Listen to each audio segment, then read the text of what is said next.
चलिए आज स्टार्ट करते हैं। डीएवी पब्लिक स्कूल के क्लास 7 के मैथ्स का बुक है और जिसका चैप्टर 1 में है रेशनल नंबर्स। किसके बारे में पढ़ना है? Rational number. ये इसका इंट्रोडक्शन क्लास है, इसमें सिर्फ इंट्रोडक्शन बताया जाएगा। इस इंट्रोडक्शन को देखने के बाद आप इसके सारे वर्कशीट आसानी से कर पाएंगे। ठीक है, तो इसमें क्या क्या बोला गया बेसिक चीज़ें पढ़ लेते हैं। पहले देखिए यहाँ पे नेचुरल नंबर्स। नेचुरल नंबर्स क्या होते हैं? Counting numbers are called natural numbers. वो जितने भी काउंटिंग नंबर्स होते हैं जिसको हम लोग डेली लाइफ में यूज़ करते हैं गिनने के लिए, जैसे 1 2 3 4 5, ये सभी को बोलते हैं नेचुरल नंबर्स। ये इनफाइनाइट तक जा सकता है। ठीक है, तो नेचुरल नंबर का सिंबल होता है एन। कैपिटल एन से इसको दिखाते हैं, यानी एन इज इक्वल टू लिखेंगे 1 2 3 4 5 6 7 8, इनफाइनाइट तक जाएगा।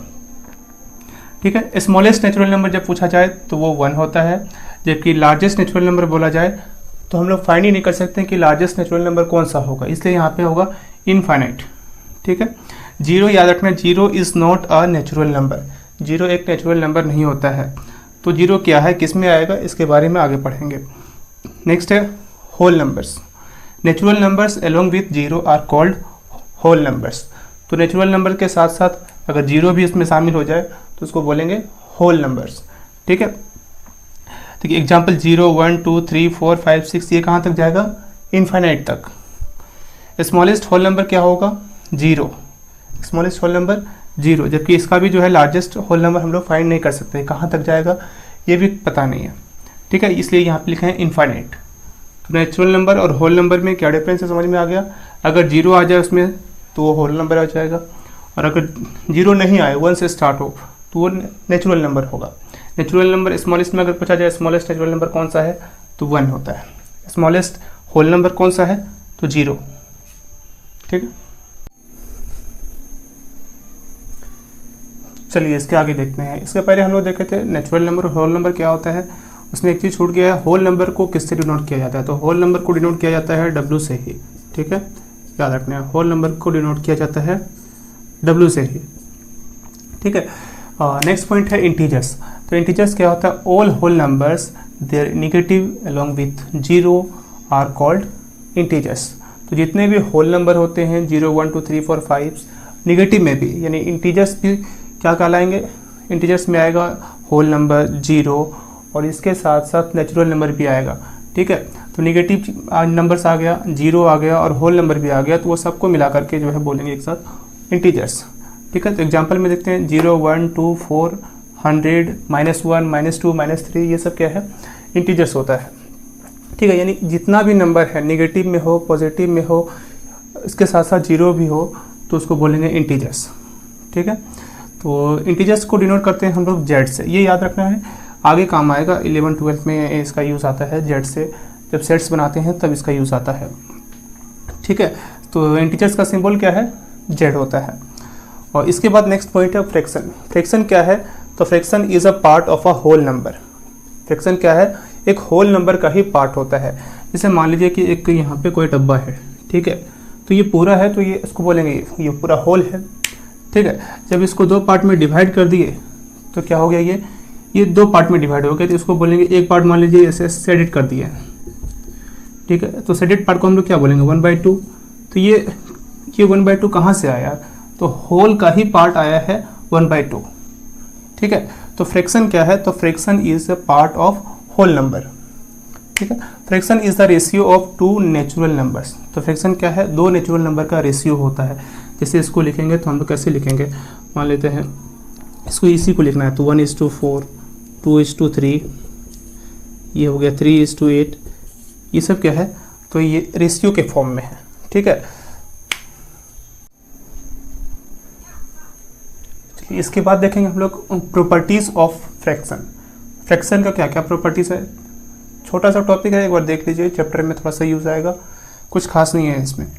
बोला गया if p/q is a fraction then for any natural number m is equal to p/q is equal to p into M divided by q into M. इसका मतलब हुआ कि कोई नंबर मान लेते हैं, एक p की जगह पे मान लेते हैं 21 है और q की जगह पे मान लेते हैं 24 है। ठीक है, तो इसमें जो है जब मल्टीप्लाई करेंगे कोई भी नंबर को तो न्यूमरेटर से भी करेंगे और डिनोमिनेटर से भी करेंगे। मतलब यहाँ पे अगर 3 लिख रहे हैं तो यहाँ पर भी 3 से मल्टीप्लाई करेंगे। ठीक है, ऐसा कर सकते हैं। मतलब अगर कोई भी नंबर से आप मल्टीप्लाई कर रहे हैं तो ऊपर भी सेम नंबर से मल्टीप्लाई होगा और नीचे भी सेम नंबर से मल्टीप्लाई होगा। ठीक है। सेकेंड पॉइंट में बोला गया if P by Q is a fraction then a natural number M is a common divisor of P and Q. मतलब पी बाई क्यू अगर मान लेते हैं कोई फ्रैक्शन में है, जैसे यहाँ पे मान लेते हैं 21 है, यहाँ पे मान लेते हैं 28 है, तो इस दोनों का जो कॉमन फैक्टर जो होगा ना वो तो दोनों से डिवाइड लग जाएगा। जैसे इसका मतलब हुआ कि 21 को हम लोग लिख सकते हैं 7 × 3, ठीक है, और 28 को हम लोग लिख सकते हैं 7 × 4। तो इस दोनों में कॉमन क्या है, तो यहाँ पे देख रहे हैं कॉमन क्या है, 7 कॉमन है। तो हम लोग p को डिवाइड लगाएंगे, यानी कि यहाँ पे हम लोग जैसे p की जगह पे मान लेते हैं ये 21 था और q की जगह पे मान लेते हैं 28 था। तो इसको जब डिवाइड लगाएंगे तो 7 से डिवाइड लगाएंगे और इसको भी डिवाइड लगाएंगे तो 7 से डिवाइड लगाएंगे। ठीक है। और इसके बाद दिया गया है two fractions p by Q and r by s are said to be equivalent if p into S is equal to Q into R. मतलब दो फ्रैक्शन अगर दिया हुआ है तो वो इक्विवेलेंट तभी होगा, इक्विवेलेंट तभी होगा जब p इंटू एस ये इक्वल होगा r इंटू क्यू के या q इंटू आर के।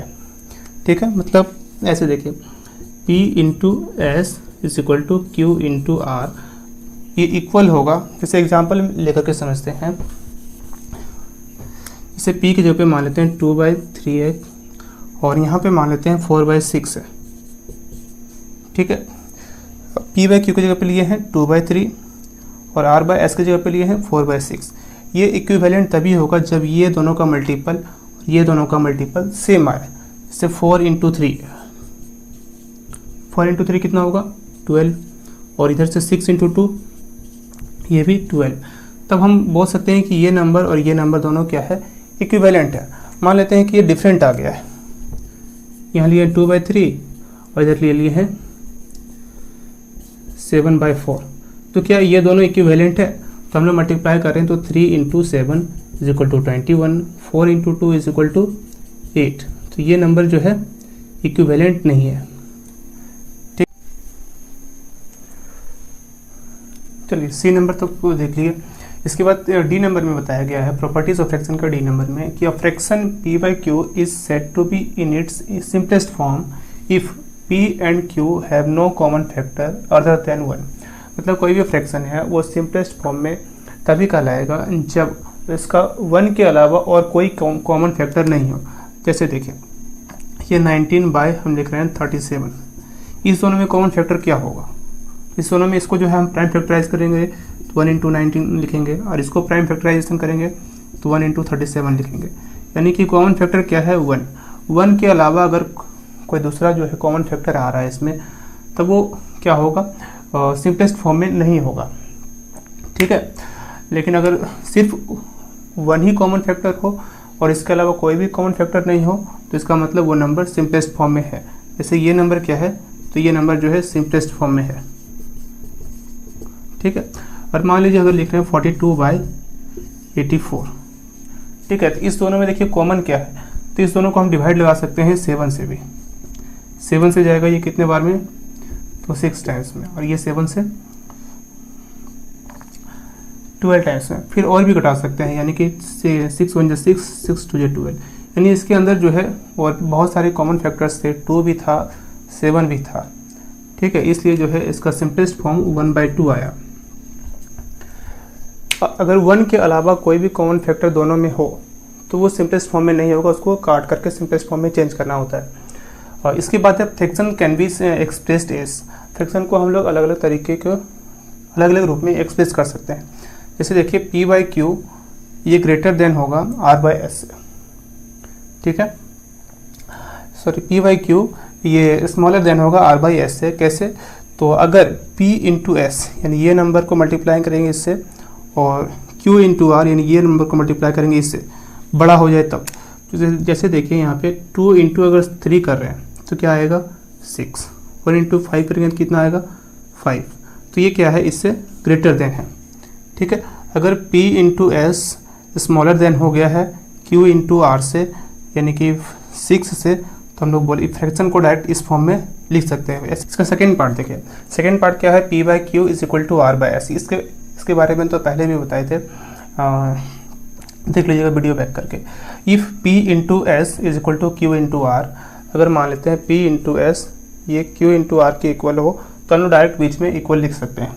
इसे इस दोनों को मल्टीप्लाई कर रहे हैं तो 36 इंटू 2, और इधर से मल्टीप्लाई कर रहे हैं तो 9 इंटू 8, तो ये दोनों क्या है इक्वल ही है। 36 इंटू 2 करेंगे तो 72 और 9 इंटू 8 करेंगे तो 72, इसलिए जो है ये इक्वल नंबर है।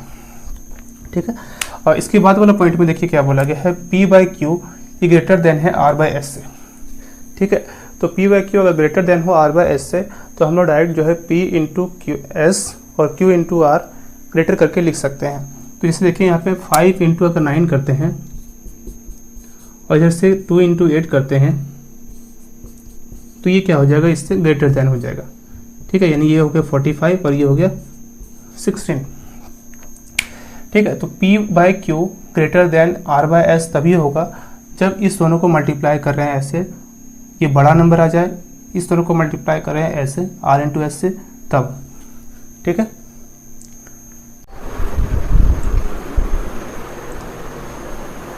चलिए नेक्स्ट देखते हैं। नेक्स्ट है इंपॉर्टेंट पॉइंट है रेशनल नंबर। ये चैप्टर का नाम ही है रेशनल नंबर, तो इसके बारे में थोड़ा सा जानना है कि रेशनल नंबर क्या होता है। तो any number which can be expressed in the form of P by Q, तो वह सारा नंबर जिसको P बाई क्यू के फॉर्म में हम लोग लिख सकते हैं उसको बोलते हैं रेशनल नंबर। लेकिन ध्यान रखना है जहाँ पे P और Q जो है वो इंटीजर्स होगा। P और Q क्या होगा, इंटीजर्स। इंटीजर्स क्या होगा, अभी हम बताए थे कि 0, -1, -2, -3, पॉजिटिव हो गया 1, 2, 3, 4, 5, 6, ये सब क्या होंगे, सब मिला करके इंटीजर्स होंगे। तो any numbers which can be expressed in the P by Q form where P and Q are integers and Q is not equal to 0। ठीक है, Q का वैल्यू जो है वो 0 नहीं होना चाहिए। जैसे मान लेते हैं 8/5 लिख रहा है। ठीक है, तो यहाँ पे P और Q क्या है, इंटीजर्स। तो यहाँ पे देखिए ये भी इंटीजर्स है और ये भी इंटीजर्स है। मान लेते हैं -5/8 लिख रहे हैं, तो ये भी इंटीजर्स है, ये भी इंटीजर्स है। -10/-12 लिख दे रहे हैं, तो देखिए दोनों इंटीजर्स, -10 भी इंटीजर्स है, -12 भी इंटीजर्स। तो ये सारा नंबर क्या होगा, ये रेशनल नंबर होगा। लेकिन अगर हम लोग ऐसे लिख रहे हैं 1/0, तो यहाँ पे देखिए क्या बोला गया है, P बाई क्यू, जहाँ पे Q का वैल्यू जो है वो 0 के इक्वल नहीं होना चाहिए।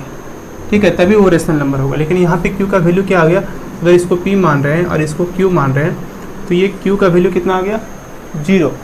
लेकिन ये रेशनल नंबर नहीं होगा, याद रखना है। ठीक है, आगे देखिए, every fraction is a rational number. जितने भी फ्रैक्शन होते हैं वो एक रेशनल नंबर होता है। जैसे कि 5/9, 8/9 लिख रहे हैं, 5/7 लिख रहे हैं, 2/12 लिख रहे हैं, ये सब जो है क्या है, एक रेशनल नंबर है। But every rational number need not to be a fraction. लेकिन एवरी रेशनल नंबर ये ज़रूरी नहीं है कि वो फ्रैक्शन में हो। जैसे मान लेते हैं 12, तो 12 क्या है, एक रेशनल नंबर है, तो हाँ है। क्यों, क्योंकि 12 को जो है हम लोग 12/1 लिख सकते हैं। ठीक है, 90 क्या है, रेशनल नंबर है, हाँ है, तो 90 को क्यों, 90 को हम लोग लिख सकते हैं 90/1। ठीक है, यानी इसको जो है P बाई क्यू के फॉर्म में हम लोग लिख दिए हैं, जहाँ पे Q का वैल्यू जो है वो 0 नहीं है, 0 से बड़ा है। ठीक है, जब Q का वैल्यू 0 से बड़ा हो, 0 के इक्वल नहीं हो, और P का वैल्यू जो है एक इंटीजर्स होना चाहिए, चाहे वो नेगेटिव हो, पॉजिटिव हो या 0 हो। यहाँ पे 0 हो सकता है, ठीक है, न्यूमरेटर में 0 हो सकता है। 0/1 is a rational number, 0/1 is a rational number. But आपको याद रखना है कि 1/0 जो है वो रेशनल नंबर नहीं होगा। इसको हम लोग डिफाइन नहीं कर सकते हैं, डायरेक्ट लिखेंगे नॉट डिफाइंड। ठीक है, तो 0/1 is a rational number but 1/0 is not a rational number, we can not define it. Clear है। चलिए नेक्स्ट देखते हैं प्रॉपर्टीज़ ऑफ रेशनल नंबर। तो प्रॉपर्टीज़ ऑफ रेशनल नंबर बिल्कुल ईजी है, एक बार देख लीजिए। सिर्फ देखने के बाद जो है एग्जाम में कैसे क्वेश्चन आएगा यहीं पर देख करके समझ में आ जाएगा, तो फिर वर्कशीट आप इजीली सॉल्व कर पाइएगा। ठीक है, तो देखिए पहला प्रॉपर्टीज़ कहता है two rational numbers P by Q and R by S are said to be equivalent if P and P multiplied S is equal to Q multiplied by R। ठीक है, तो दो रेशनल नंबर जो है वो equivalent तब होगा जब P इंटू एस ये इक्वल होगा Q इंटू आर के, तो वो नंबर जो है इक्विवेलेंट होगा। ऐसा पहले भी बताए थे।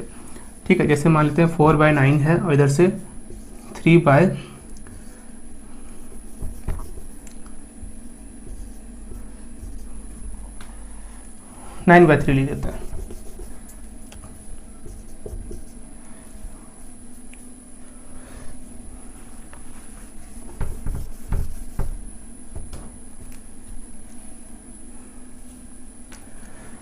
जैसे देखिए यहाँ पे एग्जांपल दिखाया गया है कि 2/-7 हो और 4/-14 हो। ठीक है, तो देखिए इसको इससे मल्टीप्लाई कर रहे हैं, यानी इसको जो है 2 × -14 कर रहे हैं और Q × R का मतलब हो गया 4 × -7 से मल्टीप्लाई कर रहे हैं। जब इसको इससे मल्टीप्लाई करेंगे तो क्या रिजल्ट आएगा देख लेते हैं। 2 × -14 और इधर से -7 × 4, तो क्या ये इक्विवेलेंट होगा? तो मल्टीप्लाई करके देखते हैं तो ये आ जाएगा -28 और ये आ जाएगा, ये भी -28 आ जाएगा। देखिए ये दोनों क्या है, इक्विवेलेंट है। इक्विवेलेंट का मतलब इक्वल है। देखिए नेक्स्ट है सेकंड प्रॉपर्टी। सेकंड प्रॉपर्टी में बताया गया if p/q is a rational number and m be any integer different from 0 then p/q is equal to p into q upon q into m। यानी कि कोई भी p/q जो है रेशनल नंबर अगर है तो 0 के अलावा अगर किसी भी नंबर से उसको मल्टीप्लाई किया जाता है तो क्या होगा, उसके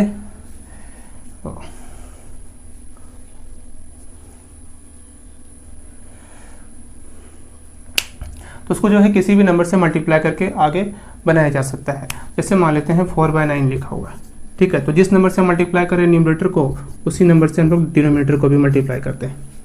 ठीक है, और अगर मान लेते हैं यहाँ पे 8/7 लिखा हो, ठीक है, अगर यहाँ से 3 से मल्टीप्लाई करें तो नीचे भी 3 से मल्टीप्लाई करेंगे। ठीक है, इससे क्वेश्चन किस प्रकार आएगा वो देख लेते हैं। देखिए बोला गया right 4 rational numbers which are equivalent to 7/8, यानी 4 रेशनल नंबर लिखना है जो इक्विवेलेंट होना चाहिए 7/8 के। देखिए इसको न्यूमरेटर को भी मल्टीप्लाई करेंगे तो डिनोमिनेटर को भी सेम नंबर से मल्टीप्लाई करना है, तो 1 से मल्टीप्लाई करेंगे तो वही नंबर आएगा, इसलिए हम लोग क्या करेंगे, इसको 2 से मल्टीप्लाई करेंगे। 2 से मल्टीप्लाई करने के बाद क्या आएगा, तो ये आएगा 14/16। ठीक है, ये पहला रेशनल नंबर आ गया। बोला गया 4 रेशनल नंबर फाइंड करने के लिए, अब दूसरा रेशनल नंबर फाइंड करते हैं। 7 × 3/8 × 3, इसको मल्टीप्लाई करेंगे तो 21/24, यानी ये भी क्या है, एक रेशनल नंबर है जो कि इक्विवेलेंट है 7/8 के। ठीक है, तीसरा रेशनल नंबर देखिए 7/8 इज इक्वल टू 7/8, यहाँ पे लिखेंगे 4 से मल्टीप्लाई, यहाँ पे लिखेंगे 4 से मल्टीप्लाई, 2 से मल्टीप्लाई किए, 3 से किए। अब कोई भी नंबर से कर सकते हैं, लेकिन जिस नंबर से कीजिएगा न्यूमरेटर और डिनोमिनेटर सेम होना चाहिए। ठीक है, ये हो गया तीसरा रेशनल नंबर। और चौथा रेशनल नंबर जो है ये भी मल्टीप्लाई कर देते हैं।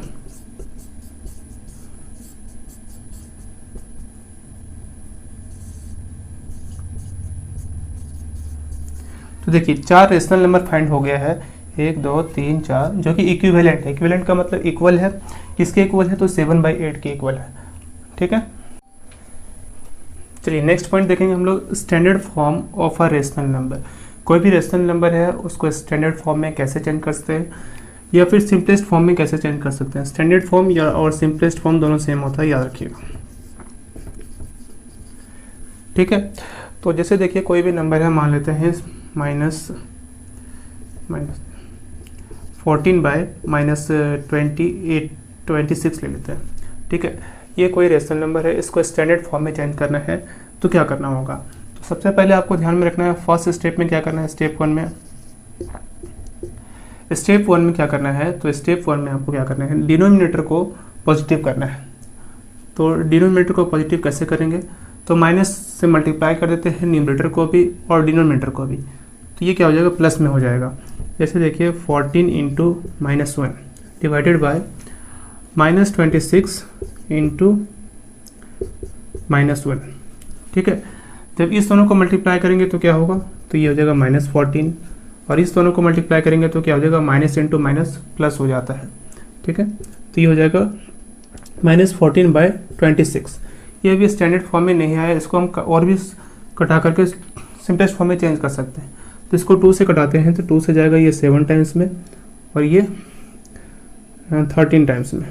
ठीक है, तो -7/13 ये आ गया है सिंपलेस्ट फॉर्म में। तो पहला स्टेप में आपको क्या करना है, तो पहला स्टेप में आपको डिनोमिनेटर को पॉजिटिव करना है। स्टेप सेकंड में जो है वो क्या करना था, स्टेप सेकंड में इस दोनों का HCF लेना था, जो कि हम नहीं लिए थे वहाँ पे। तो इसे देखिए -14/26 आया, तो इस दोनों का HCF क्या होगा, तो HCF का मतलब होता है हाईएस्ट कॉमन फैक्टर। तो 14 का जो है मल्टीप्लाई करेंगे तो 2 × 7 और 26 को करेंगे तो 2 × 13। इसका मतलब हो गया कि इसको हम लोग लिख सकते हैं 14 को 14/2/26/2। ठीक है, जब इसको डिवाइड लगाएंगे तो ये आ जाएगा -7/13। पॉइंट याद रखना, यही चीज़ हम यहाँ पर भी किए हैं, 2 से डिवाइड लगा दिए और ये आया -7/13। सेकेंड स्टेप में आपको भी वही करना है कि पहले HCF ले लेना है कॉमन फैक्टर करके। तो कॉमन फैक्टर 2 आया है, तो यानी 2 इसका जो है HCF हो जाएगा। तो इसी से डिवाइड लगाना है, डिवाइड लगाने के बाद आ जाएगा -7/13। अगर मान लेते हैं कि ये दोनों नंबर में से दोनों का HCF 1 आता है, अगर HCF जो है 1 आ गया, जैसे 14 और 15 इस तरह नंबर लिखा हुआ रहता, ठीक है, और इसको बोला जाता है सिंपलेस्ट फॉर्म में चेंज करने के लिए। तो आप इस दोनों का जो है HCF क्या होगा, 1 × 14 लिखाएगा ये, और फिर 1 × 15 ही लिखाएगा। यानी HCF अगर 1 ही आ जाता है तो हम लोग क्या करेंगे, यही नंबर जो है ये सिंपलेस्ट फॉर्म में होगा, इसको और हम लोग सॉल्व नहीं कर सकते हैं। क्लियर है। एक छोटा सा पॉइंट है एब्सोल्यूट वैल्यू, ये क्या होता है, तो एब्सोल्यूट वैल्यू फाइंड करने के लिए हम क्या करेंगे, मान लीजिए कोई नंबर दिया गया है फ्रैक्शन में 3/5, इसका बोला जाए एब्सोल्यूट वैल्यू फाइंड करने के लिए। एग्जाम में आता है 1 मार्क्स का, ठीक है। तो एब्सोल्यूट वैल्यू का मतलब हो गया इसको जो है मोड में डाल देना है, ऐसे। ये जो 2 लाइन खींचा हुआ है इसको मोड पढ़ते हैं, और मोड से बाहर करने के बाद ये नंबर अगर पॉजिटिव है तो पॉजिटिव ही रहेगा, और निगेटिव में भी है तो ये पॉजिटिव में आ जाएगा, ठीक है। इसी को बोलते हैं एब्सोल्यूट वैल्यू। जैसे मान लेते हैं -5/9 लिखा हुआ है, इसका बोला जाए एब्सोल्यूट वैल्यू क्या होगा, तो इसका एब्सोल्यूट वैल्यू जो है ये ऐसे लिखेंगे -5/9 मोड में डाल करके, ठीक है। फिर इस मोड को बाहर कर देंगे तो ये निगेटिव नंबर जो है ये पॉजिटिव हो जाता है 5/9, यानी ये जो है 5/9 ये एब्सोल्यूट वैल्यू होगा, ठीक है। बहुत छोटा सा ये पॉइंट है, 1 मार्क्स का एक क्वेश्चन पूछा जाता है एग्जाम।